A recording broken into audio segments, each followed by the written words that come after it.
Indiana Pacers Victor Oladipo, center top, competes for the ball with Brooklyn Nets Rondae Hollis-Jefferson, bottom, during the second half of an NBA basketball game, Sunday, December 17, 2017, in New York. AP photo/Andres Kudaki. New York Indiana Pacers coach Nate McMillan came into the season trying to figure out just what kind of contribution he would get from Victor Oladipo after he arrived in a trade for one of the NBA's best two-way players in Paul George. The second overall pick in the 2013 draft has met McMillan's expectations after spending the previous 2 seasons in Orlando and Oklahoma City. Oladipo scored 26 points, reserve Domantas Sabonis had 17, and the Pacers beat the Brooklyn Nets 109-97 on Sunday night.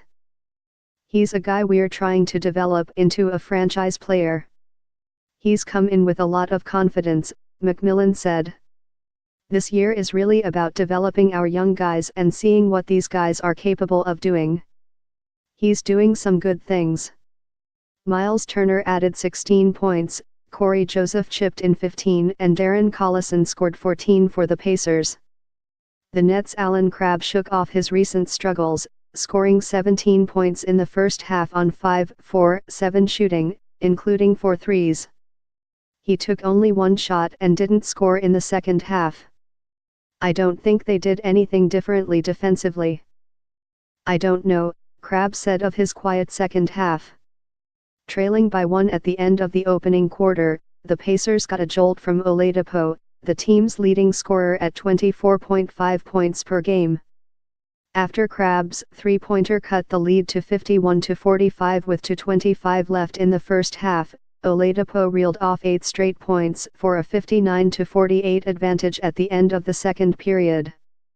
When Brooklyn drew within 5 points in the beginning of the fourth quarter, Indiana's summer acquisition capped a 10-3 run with 5 consecutive points, landing an alley-oop dunk that drew the attention of the Barclays Center crowd. Indiana snapped a 2-game losing streak, including a 100-95 loss in Georgia's return on Wednesday. "I think we did a good job of getting stops, finishing possessions with rebounds and then doing our plays. We've got to do it in that order," Oladipo said. "The past couple of games we've kind of been doing one step before the other. I think we did a great job of settling down, playing our pace, and getting stops down the stretch." Quincy Acy, Caris LeVert and Joe Harris each had 14 points in Brooklyn's third straight loss. Nets coach Kenny Atkinson thought his team was outworked as it was in those previous 2 games. "I just felt like the whole game, whatever that it is in terms of energy and physicality, it hasn't been there," Atkinson said. The second meeting of the season between these teams lacked the offensive spark of their first matchup, which Indiana won 140-131. The Pacers led by 14 with 7:08 remaining in the fourth quarter before Rondae Hollis-Jefferson and LeVert combined for a 6-0 run in little over a minute to close the gap to 94-86. Indiana then bounced back with 8 straight points, including a basket by Joseph that led to a technical foul on Atkinson. First impressions: Brooklyn native Lance Stevenson, who broke into the league along with George in 2010, has enjoyed seeing the growth Oladipo has shown in 29 games.